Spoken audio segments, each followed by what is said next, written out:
Alright, I'm making this video on an alternate means of cooking. You see here we have a professional, quote unquote, char griller, grill and smoker. You see it has a little temperature gauge there up to 450 degrees. Has the damper. Has a large, I don't know how many thousand square, whatever it is, plus a tray up there as far as cooking surface up here. And you put wood or coal down there, whatever you want, not coal, but charcoal. This is some utensils, you see there. It's got a side tray. It's got a front tray to store, set stuff on. Nice wooden handle for insulation. So this side up here. See the damper through there is completely adjustable. You see the handle there on the bottom. It slides out so when the coals are cold, the ashes are cold, you can dump the ashes in your garden.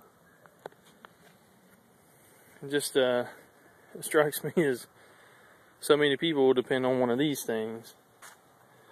Gas bottle, we have charcoal, but obviously we can just use wood, which we do a lot of times. I needed to get something cooked real quick today. And one of these.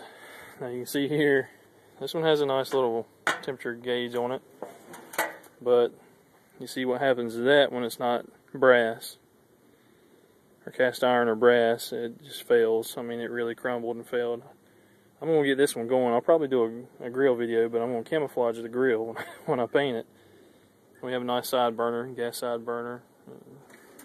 What I mean by the difference in this, you see this is steel. This is like stamped steel right here. Sorry for the thumb or finger in the way. But you take this off. Look at that.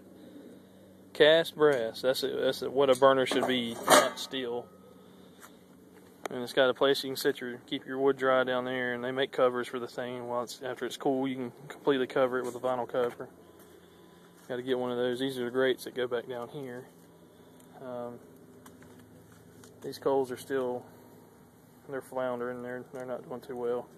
It's been sitting out, and the moisture might have got them. But just my video on an alternate means to cook. See what the whole setup looks like from far away. And we got a C-130 passing over top of us. You can probably hear it.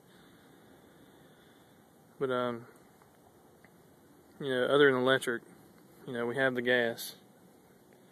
I could figure out something for a burner if I had to, in a WROL or SHTF situation, or just a power outage, man. I mean, an ice storm that comes through here on a quite regular basis, like every couple of years, which is regular, to be plagued by ice storms, it would knock the power out. I mean, we have buried utilities, but the power would be gone. It has in the past. This is an alternate means to cook. You can cook potatoes and steaks on hot coals in the wood stove inside, which is fine. But to produce a mass quantity of food, or if your freezers are about to thaw out and you got to cook the food and preserve it some way, this would be the way to do it, or a way to do it.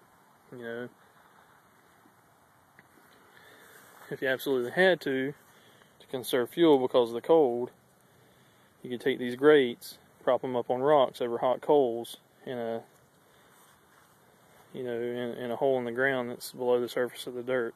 That way, we did it in Boy Scouts growing up. I can't remember the name of it, but either way. And we have another place to prepare game or food. It doesn't look like much, but it gets the job done. Just make them do with what we have. And there's our pumpkins. These pumpkins have been sitting out here since Halloween.